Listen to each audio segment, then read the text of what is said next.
Assalamualaikum warahmatullahi wabarakatuh. Saya Kurnia Putra Wimadatulawa. Di sini saya akan menjelaskan tentang teori interaksi simbolik. Teori interaksi simbolik merupakan teori yang memiliki asumsi bahwa manusia membentuk makna melalui proses komunikasi. Teori interaksi simbolik berfokus pada pentingnya konsep diri dan persepsi yang dimiliki individu berdasarkan interaksi dengan individu lain.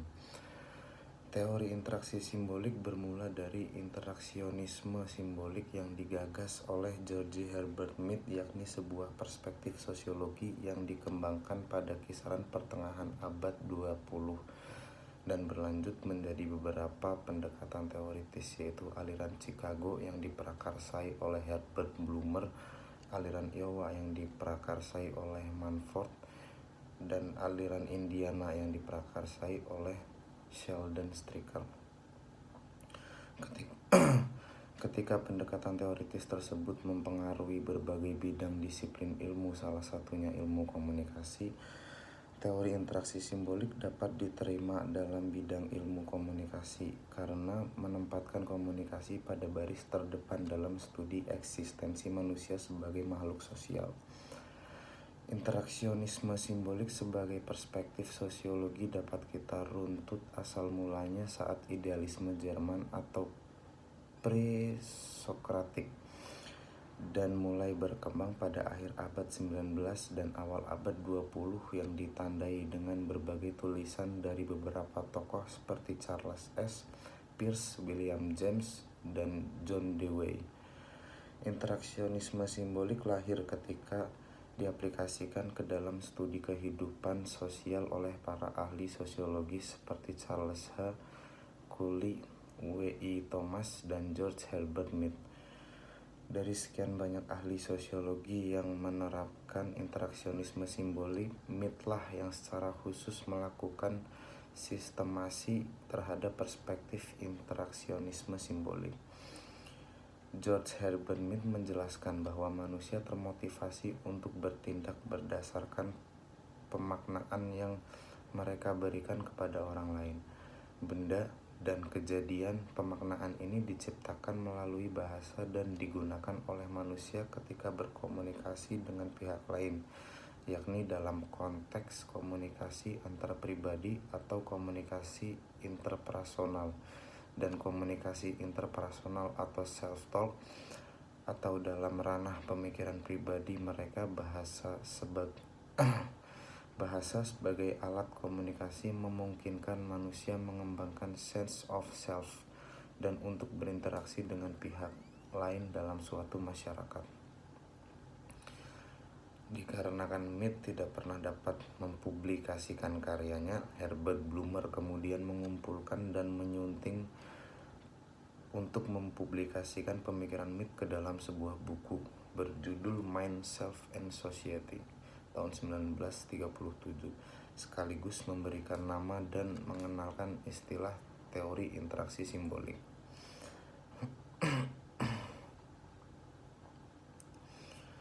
Dalam bukunya Mind, Self, Society, George Herbert Mead menggambarkan bagaimana pikiran individu dan diri individu berkembang melalui proses sosial. Mead menganalisa pengalaman dari sudut pandang komunikasi, sebuah esensi dari tatanan sosial. Bagi Mead, proses sosial adalah utama dalam struktur dan proses pengalaman individu. Berdasarkan judul bukunya, maka dalam interaksionisme simbolik terdapat 3 konsep kunci utama, yaitu mind, self, and society. Saya akan menjelaskan mind terlebih dahulu. Mind menurut Mead adalah berkembangnya sebuah proses sosial komunikasi dan tidak dapat dipahami sebagai proses yang terpisah.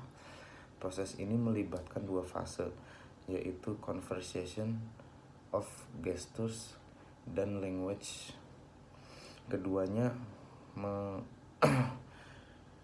mengandaikan sebuah konteks sosial dalam 2 atau lebih individu yang berinteraksi satu dengan yang lainnya.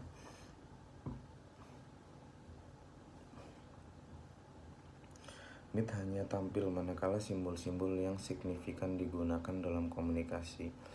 Mind adalah proses yang dimanifestikan ketika individu berinteraksi dengan dirinya sendiri dengan menggunakan simbol-simbol signifikan, yaitu simbol atau gestur dengan interpretasi atau makna. Mind juga merupakan komponen individu yang menginterpretasi tanggapan terhadap stimul atau rangsangan. Mind meramal masa depan dengan cara mengeksplorasi kemungkinan tindakan keluaran sebelum dilanjutkan dengan tindakan. Yang kedua, self. Self diartikan melalui interaksi dengan orang lain.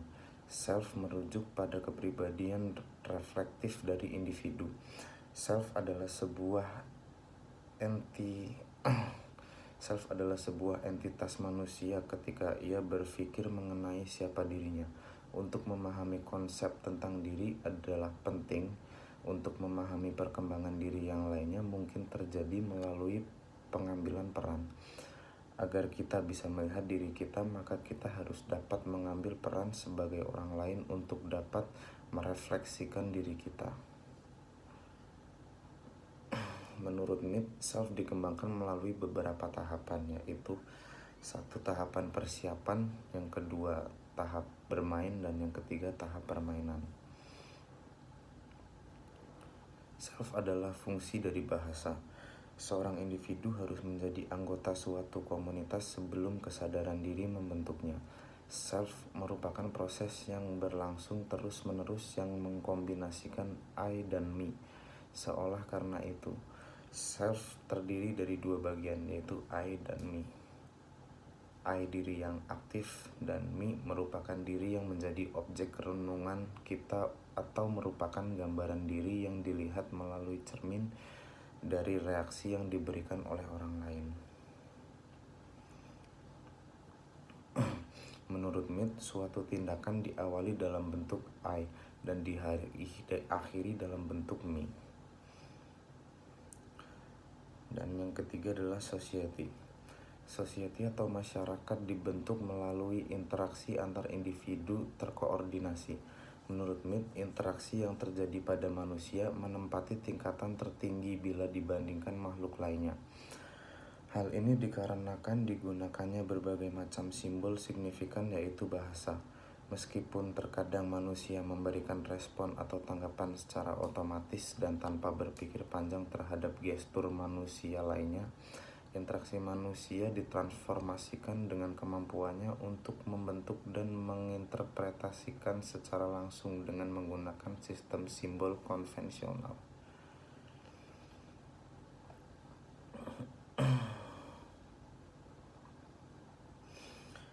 Dan terima kasih.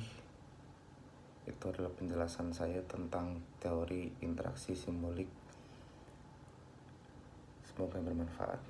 Assalamualaikum warahmatullahi wabarakatuh.